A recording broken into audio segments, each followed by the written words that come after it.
Okay. All right. Well, thank you for watching another Google Hangout with the Jude 3 Project. This will be on iTunes in audio format, video for Facebook and YouTube. So, and it'll be on Google Play. So it'll be everywhere. So you can't miss it. We're trying to hit you in every direction. So today, as always, I'm your host, Lisa Fields, the founder of the G3 Project. And today we're joined by a very special guest, soon to be Dr. Walter Strickland. Welcome, Walter. Thanks for having me, Lisa. Thanks for agreeing to be on the podcast. For those who don't know who you are, can you give them just a little bit about yourself? Yeah, definitely. Walter Strickland. I serve at Southeastern Seminary in Wake Forest, North Carolina, as special advisor to the president for diversity, which is basically chief diversity officer here on campus. And then I also serve as a professor of theology. And so I teach anything from systematic theologies to liberation theologies to contextual global theologies. And I've been doing that for this is my fourth academic year doing that. Born in Chicago, raised in Southern California, came through college in Ohio, ended up in North Carolina. So sort of a whirlwind through the country. Having been in rural contexts, urban contexts, and just sort of my head's spinning with it all. And so I'm trying to put it all together. And so just grateful to be here today. Awesome. So we're going to talk about somebody that we both admire, Yes. Dr. Deotis Roberts. Am I saying the middle name right? Because I feel like I always say it wrong. Okay. Deotis Roberts, either way, tomato, you're so close. For those who don't know, he's kind of like underrated amongst a lot of Black theologians. A lot of people don't know who he is. People are familiar with Cone, but they're not necessarily familiar with who he is. I actually stumbled across him by accident while I was doing a paper in seminary. And I was researching Black theology and came across his name and bought a book and fell in love with him. And I've been trying to read everything he has ever since. So for those who don't know who he is, could you give a little bit of background? Yeah, definitely. So Deotis Roberts, he's basically he's in what Dwight Hopkins calls the first generation of Black theologians. Essentially, these cats begin to write in 1969, beginning with James Cone's Black Theology and Black Power, and sort of went up to the second generation, which started in 79 with the publication of Jacqueline Grant's and Cornel West's essay, sort of critiquing Black theology along the lines of Marxist theory and gender lines. And so, so basically, he's a part of that first wave, that foundational generation of Black theologians. And so, as you said, Lisa, oftentimes what happens is that people get wind of Cone, primarily because he is considered the godfather of Black liberation theology. He's prolific. He's written monograph after monograph, like hitting you every year, especially in the beginnings of the movement. And then also, most recently, he came out with I think is his most beautiful monograph, which is The Cross and the Lynching Tree. If you have not gotten that, you need to read that. It'll challenge you. It'll stretch you. You may agree with more or less of what he says, but either way, you'll be blessed by that. And so people have sort of latched on to Cone because he's more of a lightning rod. He is intentionally trying to wed the Christian faith of Martin Luther King with the Black power of Malcolm X, hence his book, Martin and Malcolm in America, A Dream or a Nightmare. And so because of that, he's this sort of seminal, powerful figure, almost like a wrecking ball, right? He is sort of trying to deconstruct and blow up this sort of stranglehold that white men have had on academic theology in America. And so what you have after that, you have in 69, Black Theology and Black Power came out. And then as sort of a response, Deotis Roberts comes along in 1971 and publishes Liberation and Reconciliation. Which I love that book.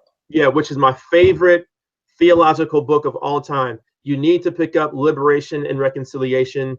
It's just as applicable as it was then for it is now, because it's the same but different, as they say out in the Far East.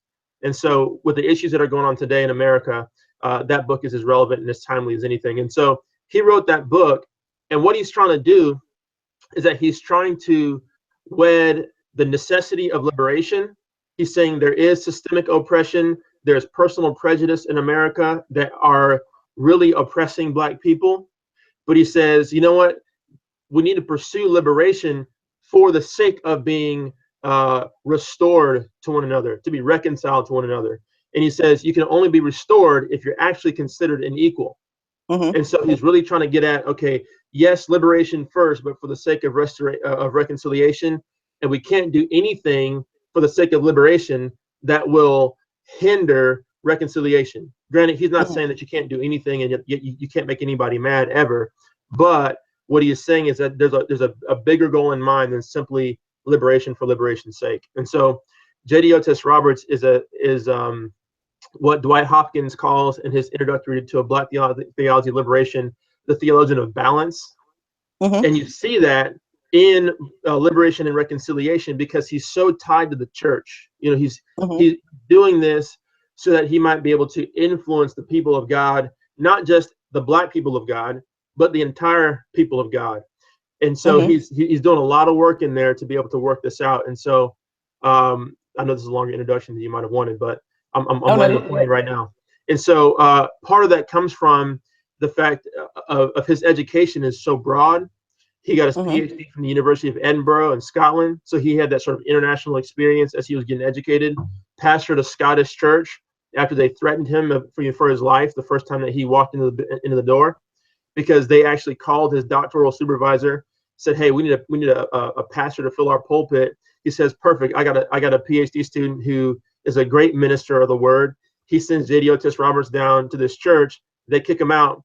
He and the professor come back next time, and the professor says, if you don't let him preach, then it's on, basically. So then Roberts preaches, and they said, wow, he can actually expound the word. Surprise, surprise, I guess, because he's a Black man, but through the Scottish lens.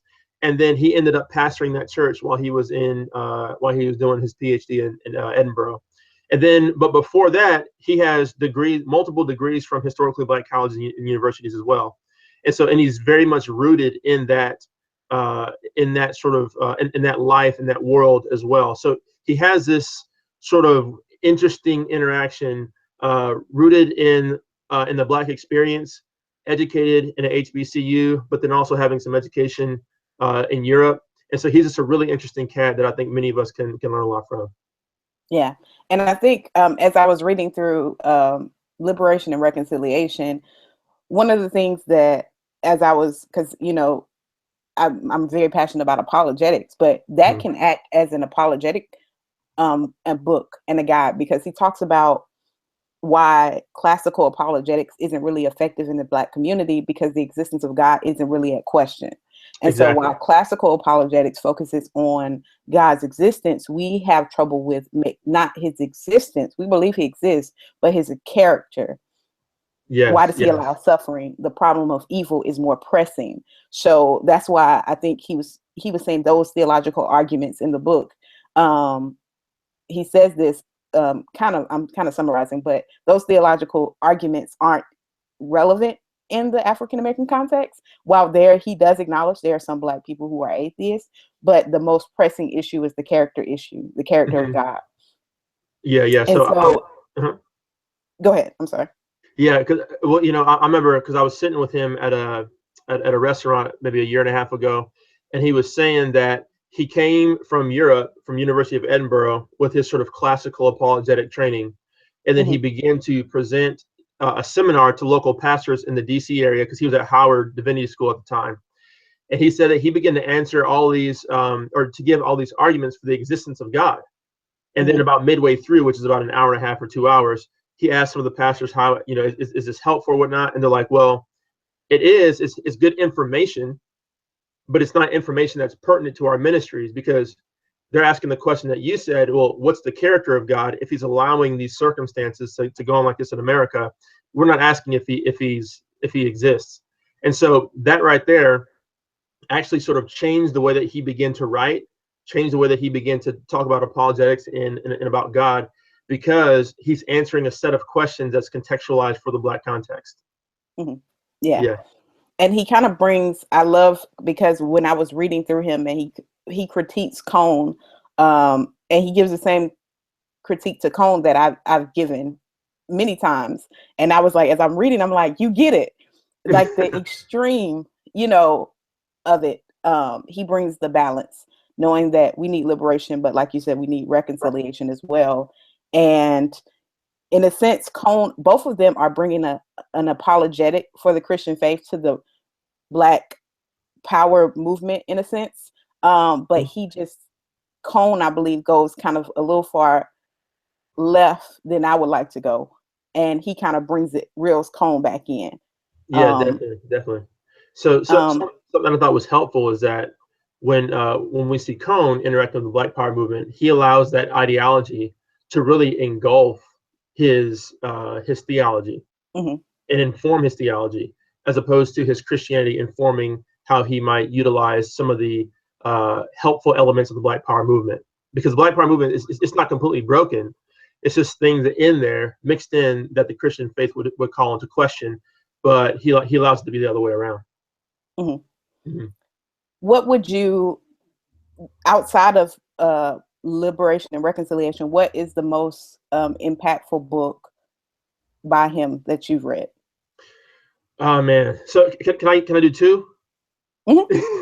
So I really do like his second book. I think it was written in '73, A Black Political Theology, and in that he really unpacks the public sort of face of his way of doing Black theology. And again, he sort of, as you said, he's sort of locking horns with Cone, trying to figure out how do you work this out, because for him, he knows that he's less appealing to young people who want to be more militant. He's trying to say, you know what, I understand your frustration. I understand why you're out on the streets with bricks and why you're angry. But at the same time, my Christian faith is dominant over my desire to do those sorts of things. So he says, protest, yes, but in a way that's aligned with the Christian scripture. And so he just really maps that out. He really gives us an ethic driven by eschatology, saying, you know what, if we are going for this eschatological kingdom, this sort of end times kingdom that God is going to bring about in the future, then what we have to do is live in light of that. And that kingdom gives us an ethic, basically a means of interacting in public space to bring about liberation that needs to cohere with what's going to become in the sweet by and by. And so, which Cone, by contrast, he didn't really have an eschatology to drive that, because he got rid of eschatology because it was abused to keep slaves docile. And so that's one thing that Roberts does, is to attach his ethic to a kingdom ethic that really helped him. And you see that all throughout A Black Political Theology. The second one is The Prophethood of Black Believers, which is people don't really know this book as much, but I love it because he's really marching out what it means to have a practical Black theology. And he's talking about the family. He's talking about incarceration at high rates. He's talking about drugs. He's talking about the relationship between the church and the state, and all these sorts of things too. So it's a more practical book than a liberation and reconciliation or a Black political theology, but it's just very helpful. And I think that's something critical when you were talking about his political book, the eschatology component, because most people who I think have adopted Cone's theology might, have a more universalist point of view in relationship to eschatology. Would you agree with that assessment? Yeah, I would say that their eschatology, their soteriology, the doctrine of salvation sort of come together, and it's really this. If you are, it's so yeah, that's a big ball of wax, Lisa. I mean, and that's so. I don't even know where to start. We got to pull back. Okay, no, got to pull back farther. Okay, got to pull back farther, because yeah. So what happens in Cone's even Christology is that if you are Black, it sort of cohering with the Blackness of the Christ as he perceives it, then you are saved, which to be Black is to be oppressed, or to align yourself with the oppressed. And so really it's this oppression liberation sort of binary that dictates salvation. And so if you are in a sense working with the oppressed, doing the bidding of God, who manifests himself as a Black Christ, then you can be a part of this kingdom. Then you're saved. And really, so it is a universalist idea in the sense that Christ is not at the center of what it means to be saved in a sort of penal substitutionary sort of model, which is like, what Protestants, often sort of go back to, or even in the substitutionary model, just not even penal substitution, but it's really along the lines of, do you identify with Christ in his Blackness? So anyway, so a lot of those themes that you normally see in Protestant theology have sort of gone by the wayside. And then it's more of a black and white thing. Yeah. Which is interesting, because I feel like it kind of in the universalist perspective, and then kind of this kind of, we focus on the now because there's no essentially heaven or hell to come, in a sense. It's a weak eschatology because it robs God essentially of justice, and to me it focuses on making God just in the here and now. When we look at slavery and all of those oppressive behaviors, if God is not just in those situations, then justice essentially is hopeless, because there's no punishment for those who have done evil and gotten away with it, in a sense. That's perfect. I mean, so I love the way you said that, because essentially what you see in between a Cone and a Roberts is that you have somebody in Cone who needs to get justice now, and doing so through the sort of ideological imperatives of Black power. And then you see a Roberts who says, you know what, God is just. He will have the last say in this. And so in the end, in the kingdom, he'll make all things right. Not that we shouldn't pursue justice and liberation now, but it will come about perfectly, and then God himself will bring that about. And also, if you're reading like broadly in the conversation of Black theology, you'll read someone like a William R. Jones, who wrote the book Is God a White Racist? And he, in that book, was basically critiquing Cone, Roberts, Gay Rod Wilmore, and other first-generation Black theologians of being blind, of assuming that God is for them, assuming that God is the God of liberation. So for him, he was saying, you know what we need to have, because we don't know if God actually is a God of grace, or a God who's good, a God who loves Black people. He says we need to have a human-centric theism. And he would define that as a last step towards going to straight humanism, without God. But basically, we need to act on God's behalf in the now to bring about justice, because we don't know if he's actually going to do it himself. And then later, in Anthony Penn, who's now at Rice University, would take that a little bit further and actually become a full-blown humanist. And so I'm not a fan of the slippery slope argument, but looking back at history, we can see, Cone is sort of dabbling with, okay, I need to take this sort of justice onto in my own hands and justify it theologically through the ideological imperatives of the Black Power movement. And then we see William R. Jones a little bit later saying, well, I don't think God is even good, so then we have to do this by ourselves. Or God is, a God who is loving, so we have to do this by ourselves. And then you see an Anthony Penn later saying, you know what, God's not even there. Let's just do this now and pursue justice and pursue liberation by any means necessary, because God is not even a part of the equation. And we're not strong enough to execute justice on our own. We don't have that capacity, so we need the working. Obviously, we pursue justice on earth, but we take comfort in the fact that at the end, God will make all things right. Exactly. And so, like you said, that's why Roberts is so important to me, because I feel like he captures the both and. So, what else would you want people to know about Roberts? Yeah. So something that's, I think, is very, very important about Roberts is that he has an eye, as I mentioned before, towards not only Black people, but towards just all people in general. So one thing that you see in theologians who are contextual theologians or liberation theologians oftentimes is that they're so focused on their own context that they lose the fact that God is doing a work that's bigger than their context. Or you see theologians who are so non-contextual that they're so theoretical that their theology is no good on the ground. And so those are two extremes that are very unhealthy. What Roberts does that's brilliant, he says that there's a universal and particular understanding of who God is. And he says, you know what, particularly in my context, which is the Black experience, I see God doing these things. And he sort of just walks through that all these things that God is doing to restore all of the brokenness in creation. And so, and he says, and then we need to be about that in these ways. And so he sort of outlines how to do that. But while he's very, very focused and very intentional about getting with all the particulars of the Black context, interacting with Black power, interacting with James Cone, interacting with Martin Luther King Jr., interacting with the Black experience as it's articulated by Stokely Carmichael, Malcolm X, he is with that. He knows that intimately. But at the same time, he doesn't make that his whole Christian world.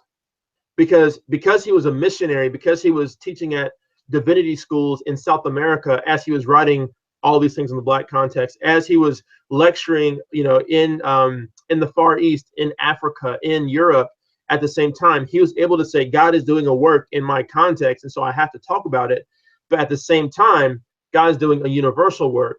And so for him to talk about Christology and the Blackness of Christ, he says, you know what, Jesus is not ontologically Black.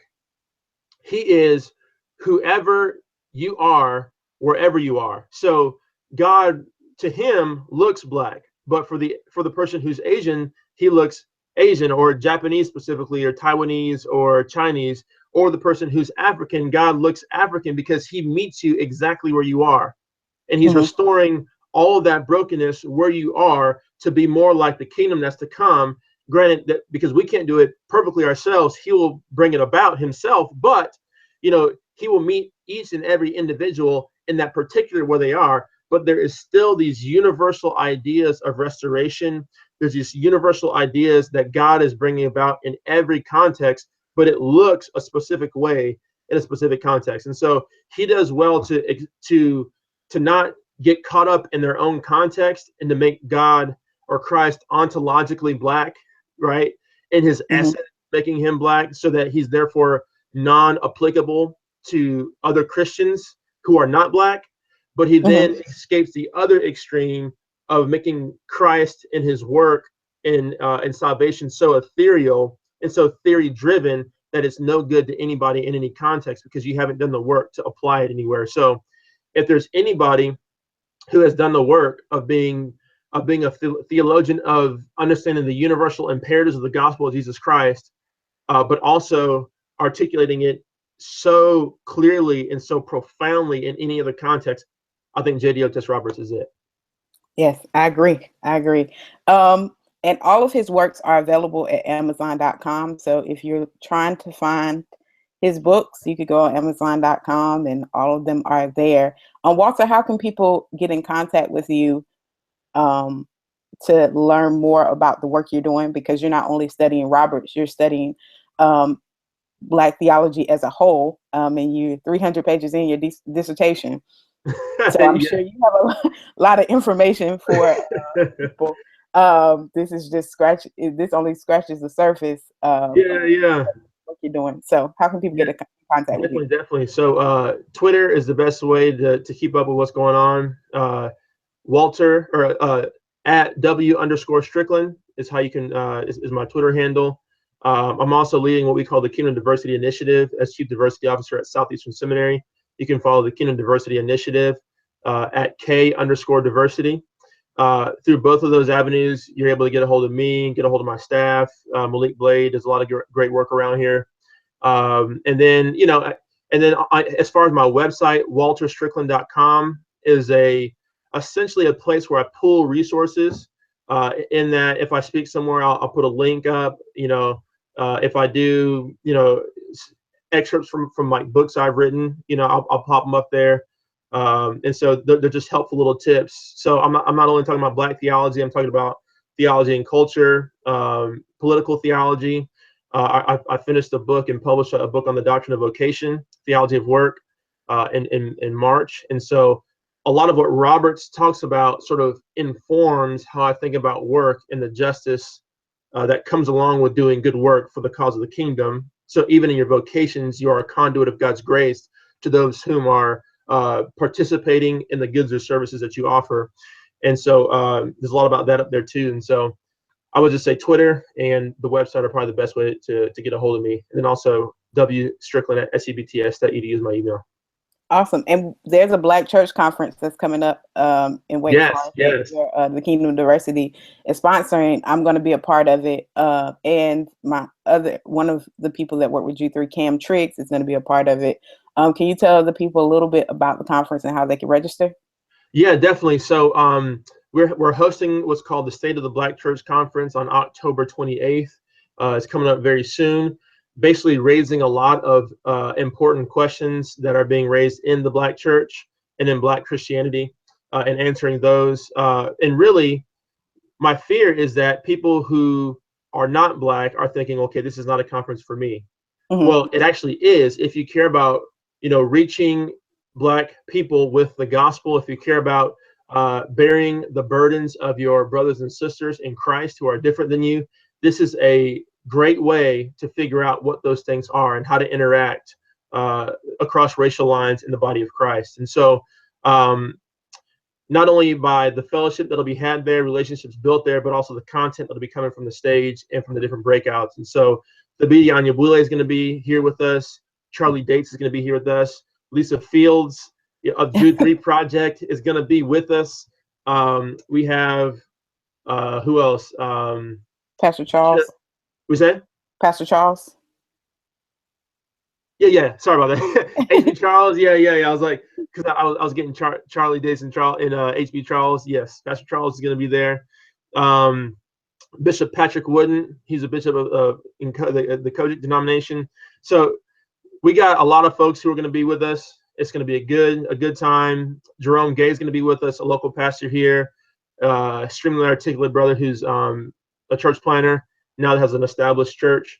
And so it should be a good time for people to come together, really chop it up about what's going on in the Black church. And so I hope to see you there. Follow us at K_diversity, and you will be blessed with the opportunities to sign up. All right. Thank you so much, Walter. I appreciate it.